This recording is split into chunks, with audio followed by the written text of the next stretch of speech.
Energy, strategy, and my own design. Shaking off the scripts they wrote in my mind. ADHD rhythm in my stride. Energy budget holding me aligned. To ADHD Energy Strategy Live, and I'm just so stoked for today's conversation. Tonight we're going to be talking about beyond the binary as a theme, and of course, as always, this is long game energy strategy for ADHD adults. And really what we do here is look at life through the lens of ADHD energy budgeting. So we want to know what costs you in life. We're going to be exploring that tonight. So feel into all these conversations. Maybe notice the cost of things if you want to just start playing with it. I do this all the time. Maybe notice the credits in someone's life as we're sharing our stories, like places that it feels like, oh, these are really good energy sources, right? Or it seems like this is feeding your story and feeding your mission. And then also how to build margin. What can we do to have more space to lead the lives we want to lead and in a way that feels really good to us? I think we're going to get a lot of really good juice tonight. I think we're going to have a lot of really good stories. So I'm so excited to chat with you. As always, just a reminder, this is a recorded call and I will be posting this to YouTube. So if there's something that is shared tonight that you don't want anyone to know, let me know. Just let me know. As I edit, I'll cut, but like I'm gonna take this thing hot and fresh tonight and put it, in YouTube for tomorrow, so you'll have it ready for you. So please let me know. I just want you to understand that as we move forward. So as you share tonight, just keep that in mind. I also will take clips because of course I want to promote this show too, and I want everybody to come to it and hang out. And the mission for this space really is, there is almost nothing like being around people who get you. And something that I was missing from my life was a regular hangout with my neurodivergent people, So I was like, well, how could okay, let's do a hangout once a month. And so there are clients on this call and there are friends of mine, and there are also people who are in the community as a newsletter and in the Facebook spaces that we've had before, and then soon the spaces that are being built literally right now for us all to hang out together. So this is really for that. Some of my closest friends, Ayce on the call, there's a few people literally on the call that are some of my closest friends, and I've met my closest friends in coaching spaces, because we share this vibe, this frequency, and we are all literally showing up, pouring into ourselves tonight. And there's something to be said for that. So thanks for being here, and thank you for being one of those people. And tonight, as we have conversations, also, I would love for you to be thinking about what in your life lately or previously are you feeling like has maybe cost you too much, or you're realizing it has a cost to it that maybe you weren't calculating before. Maybe there are some things you want to release after this call tonight. Maybe you're noticing some credits and some things that have been pouring into you, some things that are feeling good, and you want to call more of that into your life. These are all topics we can be sharing about tonight. So keep that in mind. We're going to hear everybody's story about how this translates the theme of beyond the binary. Of course, you can talk about whatever you want tonight if you're feeling like you want to share. I want to talk about the theme, but before I do that, if you do want to share tonight, what I ask for you to do, just so my brain can track it really easy in the chat, is write share in the chat in all caps. So instead of a sentence, it's like, I think I might be open to sharing. If you could just write share in all caps, then I can see it, Let's be bold and take space, One of the things I like about this topic, it can go a lot of different ways. And so when I think about beyond the binary, and of course, please take this another direction if you have an idea of it. The idea that ADHDers are always in flux, and our energy really isn't steady, our attention isn't steady, our motivation isn't steady, our executive function isn't steady. People who experience chronic illness, you know that changes and can fluctuate. And so when I think about all or nothing thinking, or either being this or that, some things that can pop up with that self-criticism, or a lot of pressure to function in a very fixed way, or forcing consistency instead of reading your own capacity, and like taking some space and giving yourself room, especially for those who maybe process emotions a little slower than other people. Yay, Michele says she wants to share tonight. I know Ace is going to share first, so we've got Ace and Michele. Also, Rachel's here, and Leslie Ann is here, and Bree is here. I'm so stoked to see all of you here. Just a little shout out. As we're talking through this, when you think about binary thinking, a lot what I see with ADHDers is your brain can start feeling a little more overwhelmed and more stuck because you're more in a space of being restrictive and less responsive, which is most of the time more natural for someone who has a neurodivergent brain. This is maybe you performing you're okay when you're actually depleted, or maybe you're masking so people think you're stable, and that is not the case. Maybe it over time, as you stay in these restrictive roles, or if you notice there are places in your life where maybe you're having binary thinking, maybe that can create some places that you judge yourself for having normal fluctuation. You know what I'm saying? Like, it's totally normal that you show up differently, and yet you're judging yourself because of it. And when I think about an ADHD, or especially in the day, your energy, depending on what's going on, it can move a lot, and it can distort your self perception. So those are some things that I think would be fun, for you to be thinking about if you want some. I love giving ideas, but let's take this where you want to take this. So that's all I've got. Again, if Ashley, yay, Ashley Lundblade, who is the sponsor of ADHD Energy Strategy Live of Lundblade House Productions, she is here tonight. We'll be hearing from her, and we are so grateful she's here. As always, she adds so much to the spaces she's in. So that's what I've got tonight. Check in with your energy tonight. We're here to honor it, so you don't have to be performing I'm having the greatest month ever if you're like, it's not the case. Whatever you are, however you show up, we love it. So let's get started first. I would love to introduce Ayce Kyptyn. Ayce Kyptyn will be our first share of the night. We're just going to hear what Ayce thinks about this conversation, this subject. I do got to say, Ayce is a recent bestseller. So can we do some snaps and some celebration? I'm going to put you on the spotlight, Ayce. Are you ready Awesome. to chat? Yes. Can you hear me? I think we have you muted. Please. I hope it's not me this time again. It was me last month. Ashley's laughing at me. Can you hear me now? Can you guys hear Ace, or is it just me? Everyone can hear you but me. It's me again. Okay, okay. Awesome. Ace, so I had a call with Ace the other day, and literally it was something very similar. Yep, I put my speaker through my microphone. All right, let me put it on my MacBook Pro. You guys, I swear I know how to use technology. It's when people are watching me.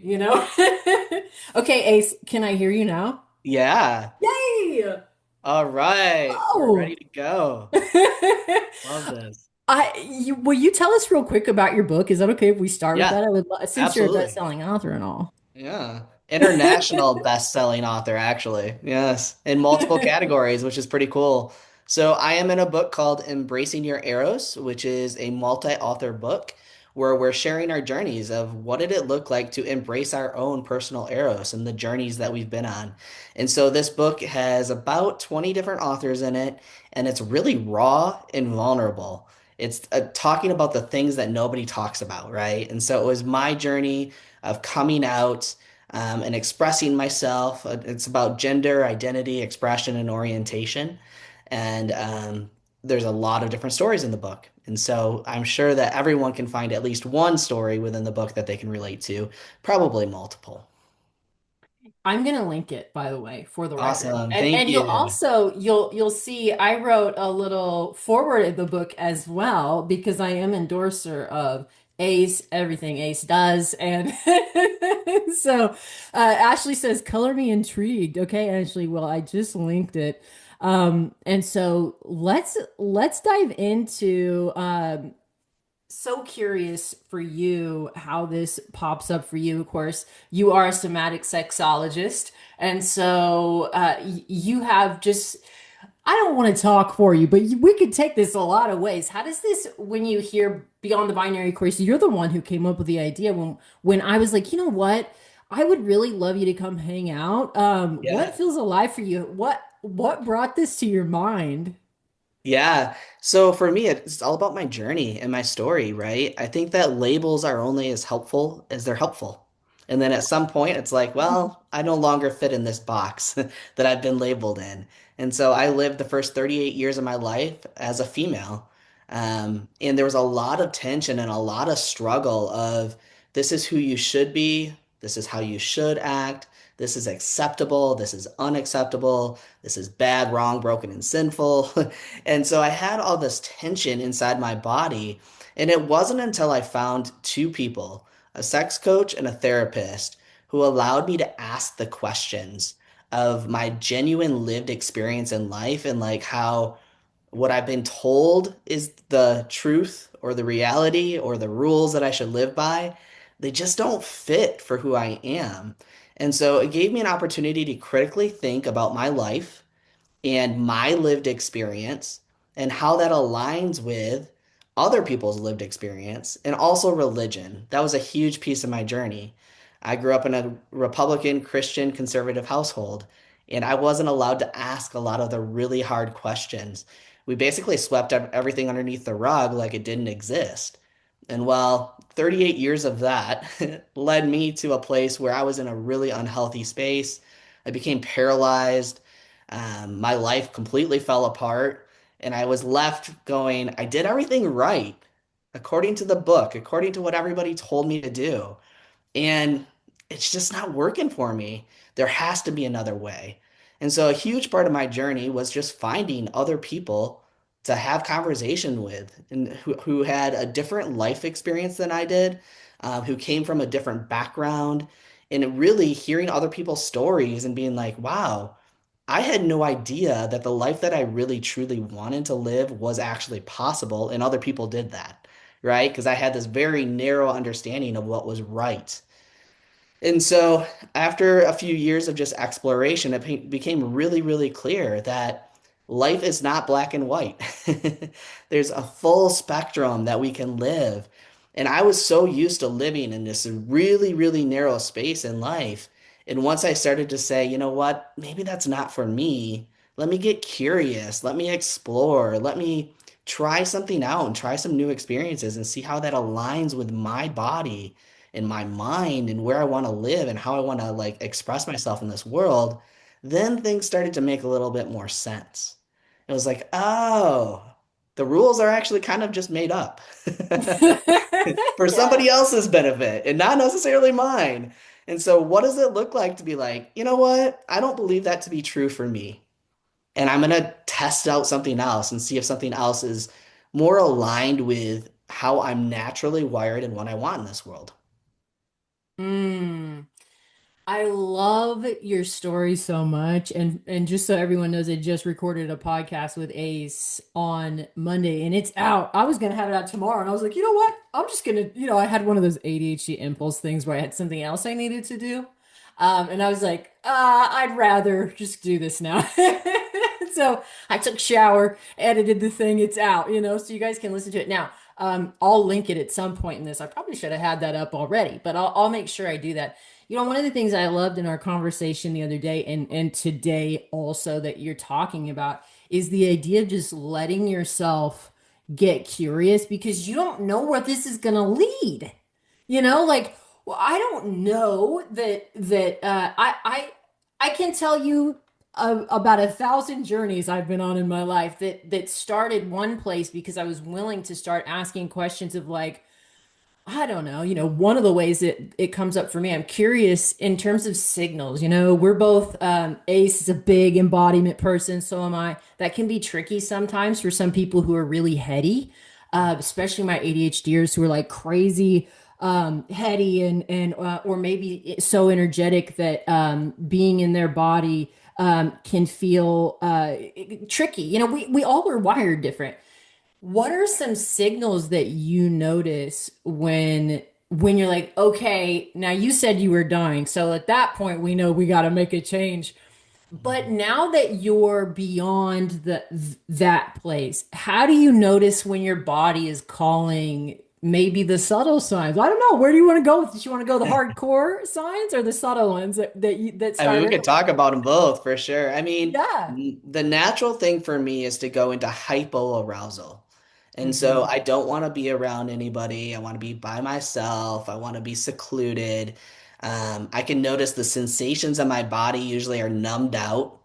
I can't feel, or if I do feel, it's usually intense pain. And that's because I've neglected my body and what my body needs. And at some point, it just starts screaming out at me, right? And so that's how I ended up paralyzed was I neglected my body for 38 years. And I got to a point where my body was just screaming out to me like, "Hey, there's something here to be addressed. Can you wake up to the pain that's here? And can we address all the things that are wrong, right?" And so for me, it was learning how to slow down long enough to recognize and realize the sensations that are there, and then to allow them to exist. They already exist, but I wasn't allowing and acknowledging that they were there and actually being able to be present with, okay, this is how my body is feeling right now. These are the sensations that are going on. Can I allow them to go through my body? I was just completely unaware of what it was like to be in my body. A lot of times for myself, and I think some people might be able to relate to this, I felt outside of my body. Like Mm. I was just going through this world, walking around and not really attuned to what was going on. Yeah, I would love, just as everyone is feeling into this tonight, your own experience with the signals from your body, because sometimes for me, I had to learn how to do that. Where were they teaching that in school? We didn't, at least some of us may have learned this, but it took me a while to really understand what it means to listen. There for the longest time, I told everyone I'm about as low key as it can get. I don't have any kind of anything. But I'm real high key, turns out, and that's okay. Like now that I know that, there's all kinds of signals. Ashley was just chatting about signals the other day in the video that she posted. I mean, literally, we're gonna hear from Ashley tonight too. Um, but I really love how you talk about that. So I just as everyone on the call tonight is thinking about how you notice your signals, do they feel loud? Do you feel disconnected from your experience? What is your experience? And if you do want to share about it, please put share in all caps in the chat. But I love when we walk through this part of our experience because again, when we think about beyond the binary, it isn't just all we're normal. The expectation of normal isn't real. This is an illusion we can shatter tonight. There's no such thing. And so like you said, the colors that exist, outside of that, can we get into the colors that exist, as you started to explore and allow the curiosity and your world went from black and white to technicolor? What was that journey like? What were some of your most exciting discoveries, if you want to go that Mm. direction? Yeah, I think I want to start out with the fact that I live my life neutral. I think we have neutral, we have positive, and then we have negative experiences. And I lived in this place where I wanted to be regulated all the time and just kind of be chill and I didn't understand how to fully express my expressions and also fully live this life. And so a huge part of my journey at the very beginning was actually allowing myself to go down into the negative and experience and feel the pain. I Mm. was so scared. Like I had this fear that this was like a dark cavernous hole that I would never escape. And the reality is it was a dark cavernous hole. It was painful, There was anger, there was hurt, there was sadness, right? And my inability to allow myself to go into those spaces and actually allow that to move through my body. They say that it takes only 90 seconds to actually express an emotion and it can be released from your body. Had I known that as a kid, I wouldn't have stored all of that pain in my body and my body wouldn't have been screaming. But the early part of my journey was really allowing myself to go into those dark, deep, cavernous holes and be like, okay, this is a part of the human experience. It's not necessarily fun. And also, like, can I embrace it? And can I allow it to exist? And can I express it? Can I allow myself to have a fuller range of expression in life? And so the first couple of years of my journey was really dark. There was a lot of depression, and there was a lot of just meeting with professionals in this space. And I think that a lot of people who, if their life falls apart, and like what I like to say is my life imploded. It didn't just fall apart. It just completely was shattered.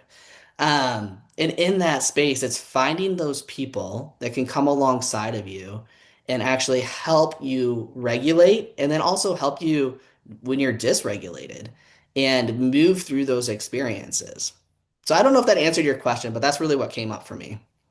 It totally answers my question, because we're all gonna experience that a little differently. But I think whenever we hear it through the lens of another person's experience, and then also just the idea of like, I love it when someone's like, "Hey, yeah, sometimes it is dark and cavernous," because I think that's just the thing. It's is this gonna be scary at times? And, yes. Is it going to be tough? Yes. You don't have to do it alone. That's what we're talking about, like with professionals or community, or the more that you explore what is feeling good to you and right to you and more connected to you, the more you'll find people in your experience that are also that way. And the less alone you'll actually be, Yeah.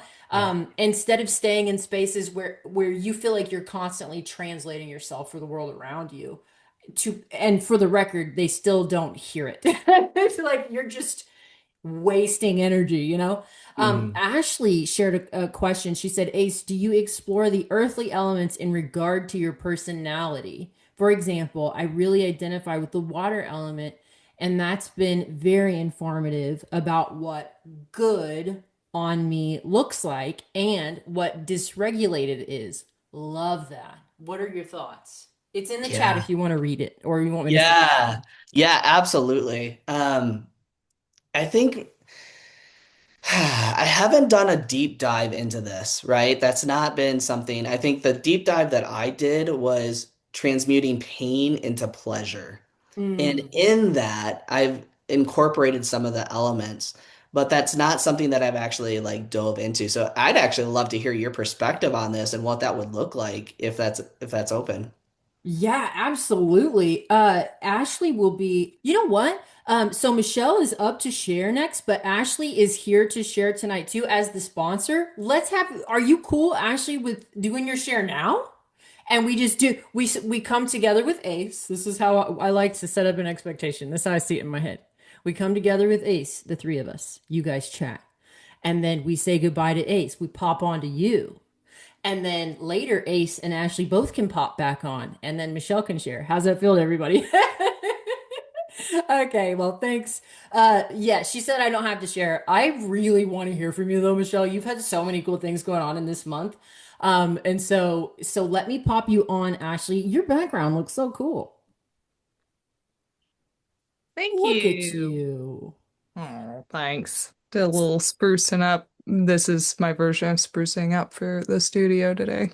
Well, it looks spruced. That was going to be how I explain it. I'm curious. So we're here now with Ace talking about the earthly elements. And for the record, I am a Cancerian with a lot of Pisces. And so water in my chart and also neurodivergence. I think it helps us to think about things in ways that make sense. And so I think we're all going to have those, but I get where you're going. What's your take? It's always been interesting because I find that people get a little bit apprehensive when it comes to, it's very in line with talking about the topic tonight as far as labels and things like that. But I've been giving this a lot of thought, and I really identify with tonight's topic because I've always been like a multi-hyphenate moving through the motions, you know?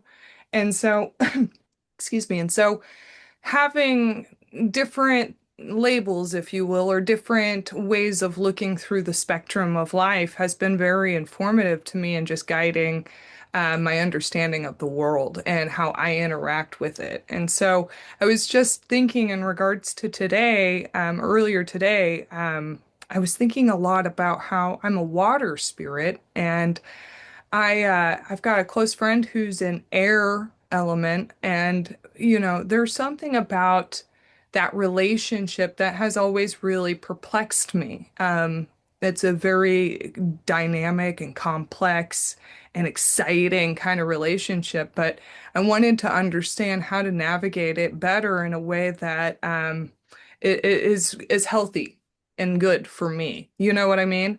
And that kind of goes in regards to how I operate in life in general, realizing so I'm a water spirit. I too, Mo, am a Cancer. I think we knew this, but for those who don't know, fellow Cancerian over here, and it's very obvious. But again, it's been so informative. And again, I think Mo, I don't want to speak for you, but I think you might be able to relate in that it's been informative about how I lead my life and my purpose, because water is notoriously like very healing and it holds memory, it holds emotion.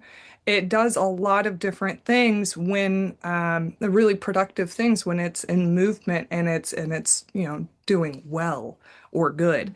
But, if you think about water in a very practical, literal sense, when water stands still, what happens to it? Mm. Bacteria grows, and then it turns into kind of like a swamp.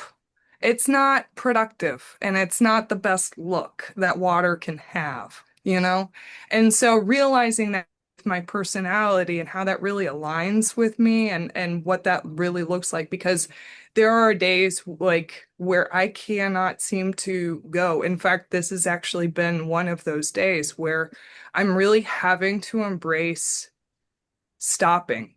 I just completed several very creative projects that were heart heavy. And because I'm a water spirit and because I know that I'm emotions first, it's unrealistic for me to expect that today I would still have that same depth that I had yesterday. It works like the tides. They go in and they go out. They comes and goes. And so embracing that has been really key. And I wonder for you, again, what that thing is for you. And I want you to explore it and go do some deep dive research. And again, the biggest thing, the way that I knew for sure I was a water spirit, is that I thought about it in a very, like I said, a very logical, pragmatic way. I thought about water in all of its forms. And then I think about the other elements too. My closest friend and confidant is a fire spirit. What's the logic in that? That should not be compatible, but it is. And it helps understand, like I understand now, because if I think about how fire and water can mix, they can, they can't stay together because otherwise I'm gonna drown that fire out. So I encourage the fire to go and live. But you Mm. get my point. Yeah, I love that. What do you have an inkling, Ace, or is this something that you feel I like I have got? no clue. I've never explored this, so it's really Oh, interesting to me. I'll have to yeah. click on the Do link. you? I don't know if you're a person who is into astrology, but do you know your signs or your? I'm a Capricorn. That's about all I know. Ooh, you're an Earth. You're my favorite kind of person. That makes sense. Mo, does that track? It does track. I feel like I need to see your chart at some point. I have to study it though. I'm not good at like on the fly telling you what it means, but that is really interesting and I feel like what I'm hearing from you a little bit Ashley too is when when you're this is a binary. Okay, I'm gonna put it this way. How about this? Okay, I've got where I'm going with this It's the idea, especially with ADHD, that okay, you wake up, real life people stuff. Your alarm, and you get ready and you do all these things. This is I think about ADHDers, all these things are costing us. We're tracking, we're clocking all of it all day long. We're like, okay, I got to get up, and then I've got to do this, and then I've got to do that. And then we go into this life, especially when you're a creative, which you are, Ashley, and is it okay if I tell people what you just did, or should you Oh say yeah, it? absolutely. Please share. Go for it. Okay. Ashley just finished a screenplay she's been working on for a very long time, 2 years. Okay. So when I think about the output, the pouring into of a project, and then you turn around and then you expect yourself to show up clocking in 9 to 5, Ashley, after all that, the way that our world also has conditioned us in a binary way of, okay, get to work. What about the celebration, girl? What about the rest? What about the processing of all that you've just released? I mean, this is such big energy movement that you've just had, and and Rachel says she would love to add to this. Do you want to pop on? Do you care if all four of us chat? If you want to chat, It's a Rachel, community, bruh. let's do it. I'll pull you up on the I don't see you. I'll let her Um, respond in the oh, are you on just voice? yeah, because I'm driving, so I don't want Of to be too course. unsafe here. But Okay, yes, of um, course. I just wanted to chime in because this was so just aligned with what happened with my week. And not a lot of I haven't shared this with a ton of people, but I run a coaching company where I do some public speaking and stuff, and I just launched a cleaning company. And I like the cleaning company has taken off more than I could have expected. And so I had a couple of really big jobs, and I'm still doing some of the jobs. I couldn't hire out for this one, and I have a huge speech on Saturday. And I was like, man, I really don't want to do any jobs this week. I just want to go for this incredible speaking event. And nobody's ever canceled, and they canceled. And I was like, normally I'd be like, oh man, I really wanted that extra income. And I was just like, I was like, this is such an alignment. Like, this was meant to happen. And old me used to try to control the conditions of things. And I think more so when we get to just lean into the natural flow of our own life, especially having ADHD, my schedule does not look the same every day, and I love that. I love having some structure, but also having room for it to be fluid. And so I just think it's really cool getting to just lean into having a fluid schedule. Some structure has really helped me grow, but I just loved that topic because that happened, and I was just like, that was meant to happen for me so that I had that creative energy and flow to fully show up this weekend for this event. So I just wanted to share because it felt very synchronous with what Ashley was talking about. Mm. Hey, and also Rachel's cleaning company, so you should know this about Rachel. If she has an idea of something she wants to do, it's literally just gonna happen. Okay, so congratulations. That's no small thing. Thank Um, you. Also, your mission is to hire single mothers, correct? Yeah, yeah. We only hire single moms, and then we do a free clean. We actually just chose our Q1 free clean, and we're doing it for a single mom who's an ER night nurse and taking care of her daughter who has multiple autoimmune disease. It's been such a gift, something that I wasn't expecting, but had it on my heart to do, and I just couldn't even have dreamt up how Hmm. awesome it's been. Yeah, you're literally one of those people who it's like, okay, hang on, everybody, about 5 years. She's going to have a few companies. She's going to have multiple properties. She's taking all the world. She's going to be on stages. I mean, Rachel, Oh, you're thank such a you. badass. I just am so excited for all the things that you're doing. Thank you so much. I gotta add, if you don't know, Mo was my very first coach, and she was literally, I, I do believe I would have got here at some point, but she was the first person that held space for me and made me think holy shit, I'm actually capable. Like, I'm actually capable of everything I'm dreaming of. She was there before I was scared to show up on social media. Now I'm speaking on international stages. So just a gem of a human to know. So thank Oh, you for being a part of the journey as always. oh my gosh, I'm so here for this journey. All the way, baby. I love it. I love it. Thank you Thanks for for letting me sharing. share. Yeah. Well, hey, I think Rachel also just said it best too. The idea of like, at least the three of us here on the spotlight, we're all entrepreneurs. And one thing I found, I'm curious about you guys, um, when I have allowed myself less of a this is how people say you're supposed to do entrepreneurship and more of, hey, I need to go take like I recorded a podcast the other day with Ace and I just had to get the makeup off my face after the because it was hot and it was a little sticky and like the sensory ick thing and I was like, I gotta get out of here. If I'd been at a regular job, I might have told myself in the past, no, you need to sit here and you need to edit this thing. But I was like, no, I'm gonna go rinse off, right? Silly example. But if the more we can do that in the day, I'm curious, how does that pop up for you guys? Maybe Ace, as we're feeling into the elements here. You feel like a flow person though. Feels like you're in touch with your flow. Absolutely. I used to be so structured, and I was actually known for that in my last position. I mean, that's the really way, that's how I moved up so fast up the ladder, right? And then the moment that I became an entrepreneur, I was like, okay, how do I do this and what do I do? And and so for me, it was finding my own unique brilliance, right? And just kind of every day, like recognizing, okay, what do I want right now? What do I need right now? What is going to help me move forward? And just leaning into that and getting rid of all of the pressure that I felt from, my old corporate life and the programming and the everything that I knew I needed to be. And just, yeah, so that was an unwinding of a couple of years though. I mean, it was not an easy process.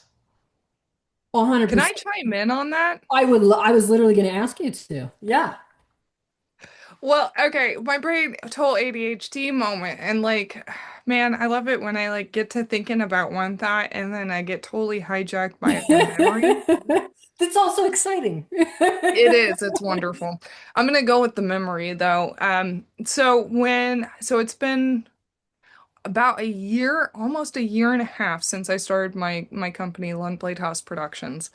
And within the first month, we had a crazy snowstorm here in Wichita, Kansas, which we do not get snow in Wichita for what it's worth. That's kind of a rare thing, especially if it's like, the sledding kind of snow, like it's actual substantial amount.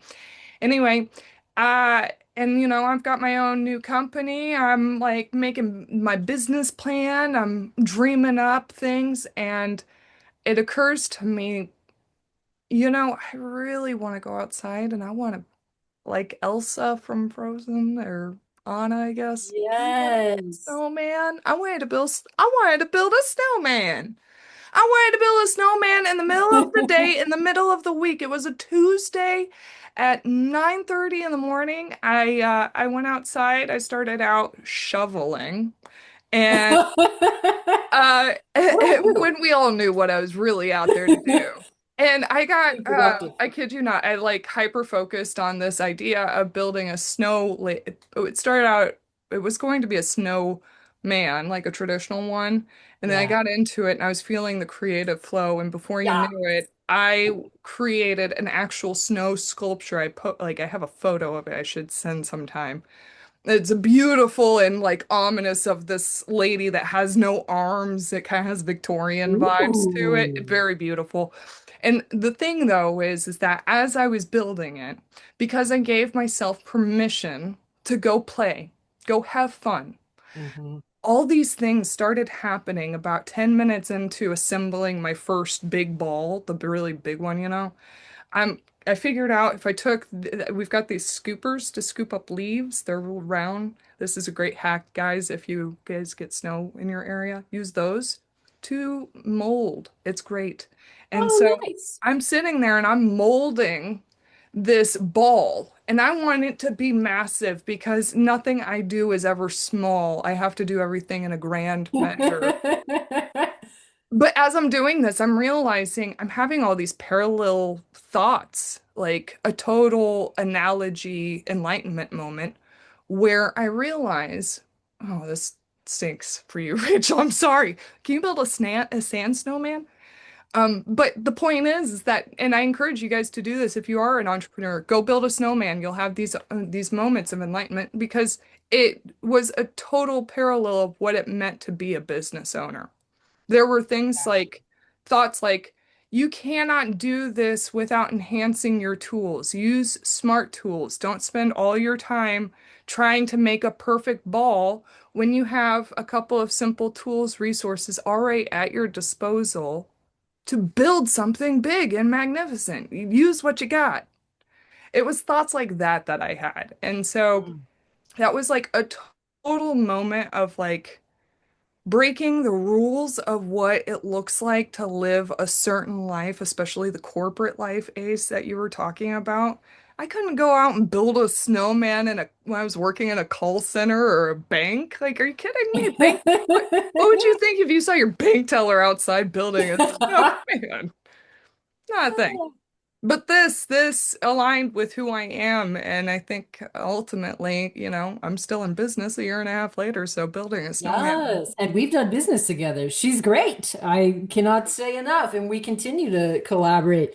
It really is such a beautiful example. Water, flow, water in different forms, but also like this is what I love about ADHD too. Sometimes I have friends or people that I collaborate with, maybe even clients who are high energy, and the idea of slowing down the mind or pulling away from something that you also, when I think about binary thinking, it's like locked in, spiraling down, into that cavernous hole we talked about earlier. And so if you can get your place in your mind to almost like an active meditation, like it's not necessarily you're slowing down and you're doing breath work. Sometimes that's really hard for an ADHD or the idea of meditating, but doing something with your hands, taking a shower is kind of similar, or getting up and stomping, or maybe breath work is good, or running. Some people like running, creating something because your mind does do things, And what's really cool is if you're in any kind of threat type of state with your business, the walls are closing in, you can get yourself in this creative space where the threat is diminished, and your executive function can now come back online more, and you get into your body. Rachel just said, I love a good dance break. So I just think that's a beautiful example. What I would love to do now, if you two are cool with this, I feel like there's some things that Michele could talk to if you're still open to sharing. Let's bring Michele on. I'd love to chat with you again at the end about Lundblade House for just a minute because you're our sponsor this month. And Ace, at any point you want to pop in, or anybody else, I'm watching the chat. Let's do this thing. Thank you for being our first shares. I'm going to pop you guys off the spotlight. I love you both so much. That was really fun. Are you good to share, Michele? Sure. I always got something to say. Michele in a fresh new haircut. Looking good, girl. How's your energy Yeah. tonight? How you doing? I have lots of energy tonight. How does No, I'm how feeling does good. this conversation, what does this conversation bring up in you? Well, yeah, man, that's a lot of stuff going on. So I'm going to try to focus, which is very hard. So I'm going to try to rein it in because I have so many things going on in my head and so many. Yeah, yeah. Let me talk about that. But one of the things I didn't even know I was going to share, honestly, but I thought, oh, why not? Um, thanks. And so when you said what this is going to be about. And I was like, well, I don't have nothing to talk about. I don't know what you mean. What are you talking about? So, but the more I thought about it and the more I kind of looked into it sometimes. So one of the things I want to say is about the non-binary, not necessarily, I was born a female. I am a female. I'm heterosexual.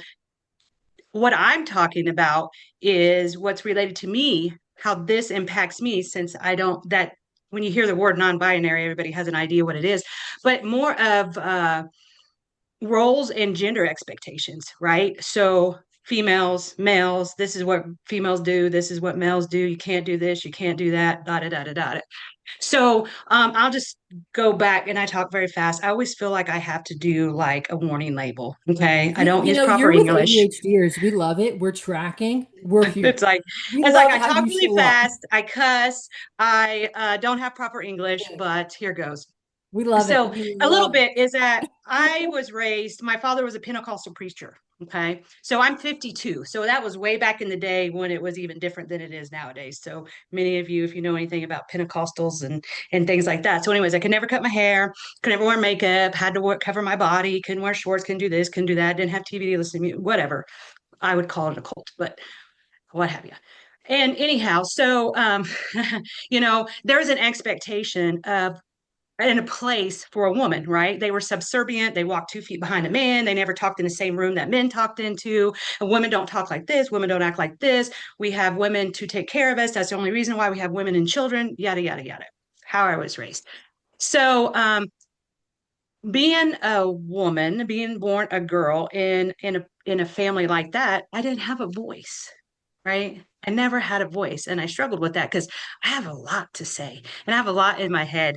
And I'm the type of person that I'm very curious, and I want to know my why. If you tell me this can't happen, you can't do this, why? Tell me, make it make sense to me. Hit a line with me. So I'm going to keep going until it makes sense to me. Well, anyway, so um as I was growing up, I never felt like I had a voice. I was told growing up as a child that no man would ever want me. That basically because of the way I act, the way I talk, how direct I am, what I say, how I wasn't obedient, that I could never have a man. Couldn't do it. Men didn't want it. Well, okay, whatever. And so I felt really restricted and really quiet and like I had to be. And I had to cook, or I hate cooking, by the way, I hate the kitchen. I had to cook, or when a man told me to do something, I needed to do it. You can't talk back. That's not what you're supposed to do. I don't like limits, and I don't like to be told what I need to do. I don't do it. You can ask me, but if you tell me I can't do something, my first words out of my mouth is watch me. Yes. Watch me. And they tell me you're not going to do, I mean, you're not going to do that. Watch me. I didn't graduate high school. You're not going to be nothing. Watch me. I was a teen mom. You're not going to do anything. You're not going to be nothing. Watch me. So I didn't graduate high school. I had a reading disorder. I had a speech issue. I went to speech, and I had a baby, right? So I was going to be nothing. Well, let me tell you, this person that was nothing, right? I ended up not only being a professor at UMKC with no high school um, diploma, right? So I taught at a grad level, right? A graduate level. I started I'm a psychiatric nurse practitioner without even graduating high school and having a baby as a teenager, right? And I have 2 clinics, one in Baxter Springs, Kansas, and one in Wichita, Kansas. I have over 600 patients. I'm a single mom at 52. I have a 9-year-old daughter that has Down syndrome, and I homeschool her. So this being told that I could never do anything or to amount to a hill of beans, you're wrong. And I'm not subservient. I don't answer to anybody. I don't stand 2 feet behind anybody, right? I'm going to lead the way.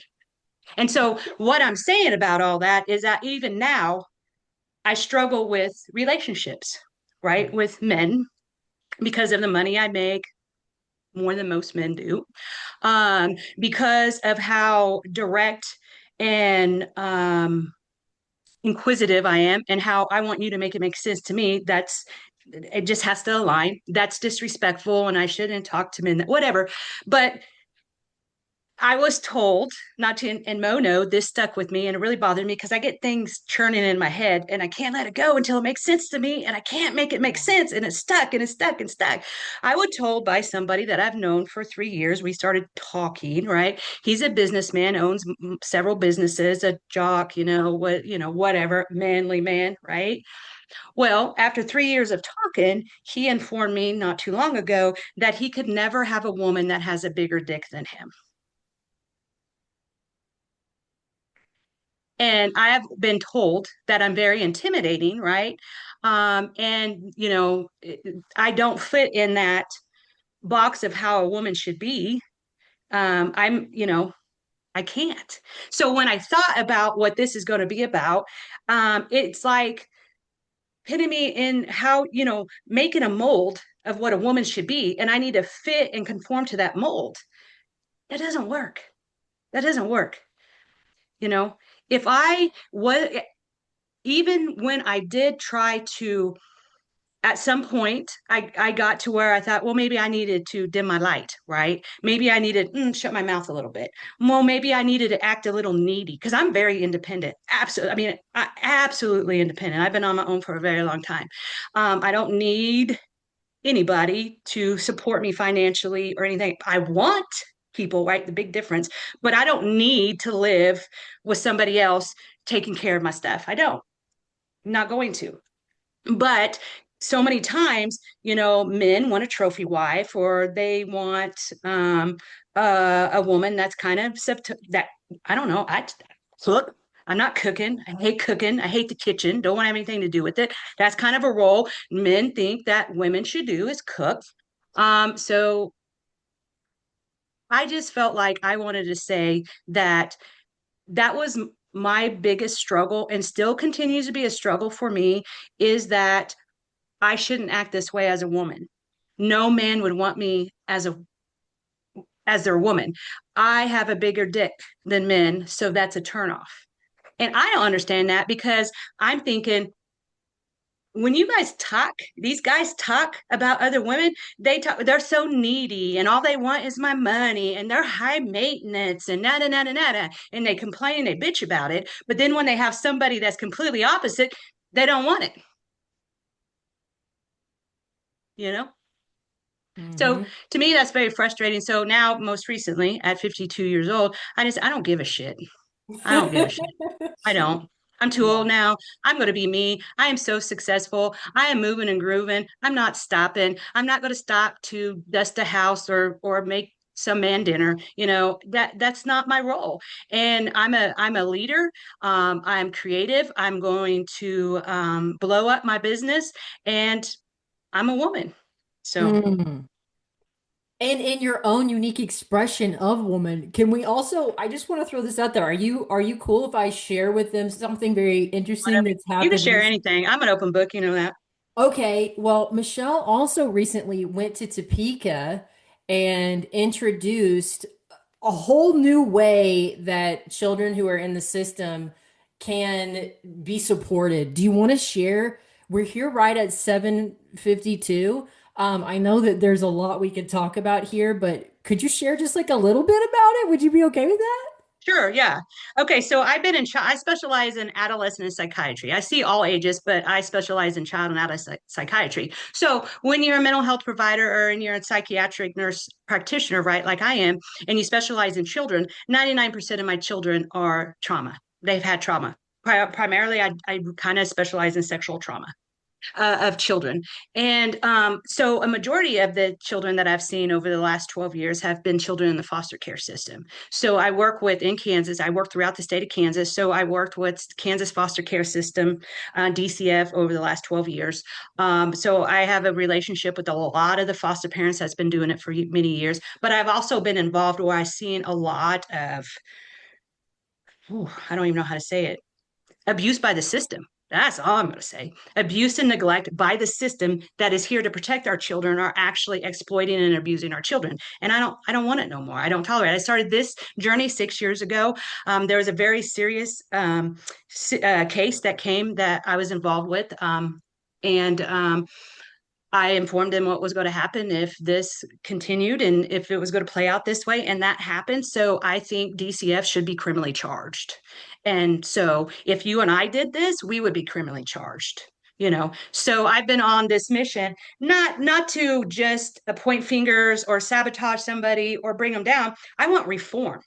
I'm going to tell you how it can be better. I'm going to tell you how I did a 26-page report, you may want to say, and I sent it out to everybody of what the problem is, what I've seen over the last 12 years, the cases, the dysfunction, the bullying, all kinds of things. And I laid it all out. But then I also laid out, I pulled out their regulations and what their role was and how they were not meeting that at the current place they were at. But then I created a plan where they could. I created a plan where the mental health of these children can be taken care of better. I created a plan, but I also did a financial plan that would show them thousands and thousands of dollars that they would save if they just did this at the very beginning, right? Also, because I went to it, is I want to pass a bill. I want a bill to be passed, and this is what this was all about. I want to be bill to pass that any child, but especially since we're in charge, the state of Kansas is in charge of Kansas that are in foster care, that they cannot be placed in a home with a child rapist. Isn't that stupid that I have to say that out loud? Yeah. Isn't that stupid? Guess what? Happened. And it happens. Right? And guess what happens to these vulnerable children placed in these child rapists who are on the registry, right? Who's been in prison, but because they're biologically related to this child, they can have them. We won't let our kids go near them. They can't go to school, but we can give this child to them. That shouldn't that. But so after 6 years of writing, reaching out to everybody, I got the door into the Capitol. I was invited to the Capitol to meet with the senators and the state representatives, and I then got there and they heard I was coming. So and they asked me, the chair of the Child and Welfare Committee at the Capitol asked me to sit in on their meeting, but then also meet with me individually. And so she met with me. But then also when I was there, I had multiple other committees and other representatives and senators asked to meet with me too. Because remember, when you pass that around the Capitol, it goes to everybody. And when you lay this out and you call them out and you are an expert, because I'm an expert in child and you're not, in child and adolescent mental health, ain't nobody going to trump me. You guys don't have this. You don't. And that's what I tell you. You may be a politician, but I'm the expert. Can't change that fact. So when the expert is telling you what is happening and what needs to be done, you need to listen. Yeah. You need to listen. Right. And so they started listening after 6 years. And so now they asked me to work with the chair of the Child and Welfare Committee, asked me to work with her to reform and to build a case against DCF that we're going to submit at the Oversight Committee in June. This is how it's done. This is channeling that fire, as you said, Ashley. I just, we've only got about 3 minutes left, but I would love to close by saying, Michele, I'm inspired by you all the time. You have so much fire in you. It's so exciting to hear your Sagittarius, yes, I energy. am a fire spirit. Yes. And you know, this is what we're talking about tonight. You know, you seeing beyond what the system is showing you and creating what you know needs to be. And I am so behind you by all the nods in the room. It really feels like so many people on this call are really behind you too. We're excited. I would love I would love to have you share with us as this progresses, you know, and keep up with your story. Sure. And then also continue to hear how you explore what Ayce asked a question earlier, and I'll just leave this with you, you know, as we close up here tonight. But you know, what do you want? You know, what do you want in terms of relationship? And I know that that's something that for all of us is always evolving. So thank you for sharing, Michele, and thank you for what you do. You're You're welcome. such an awesome example. I love you. Thank you. Oh, okay. Well, I'm going to pop you off the spotlight here. And then what I'd like to do, we've got only a couple minutes left. Ace, I'm going to pop you back on the spotlight, and also Ashley, just so people can look at you as we close off, since you're one of our featured guests tonight. Ashley, thank you for being a sponsor of this community call this month and of the podcast. It's people like Ashley who make it really possible for all of this to happen. You know what I mean? Like we're putting it together and also to continue to grow it and make it cooler. So if you guys have anything that you want to see out of this space, let me know. Ashley, do you have any final words for us tonight? I think This has always been so fulfilling, this little hangout. And, every month I come away with something new and insightful, and it's just, I appreciate the way that you all show up with vulnerability. That was what I was reminded to do myself this evening, and I tried my hardest, and I feel like I did that. And it feels nice to just be honest with other people about all the little nuances and eccentricities kind of haunt you in your day-to-day life, and find out, hey, I'm not the only one had things like that. You know what I mean? So it's been a real honor to be a sponsor this month, because, I can't say it enough. Mo, you're the shiz, you're the bomb.com, you're the bee's knees. I so believe in everything you're doing, and I think we all do too. And the impact that we can have collectively.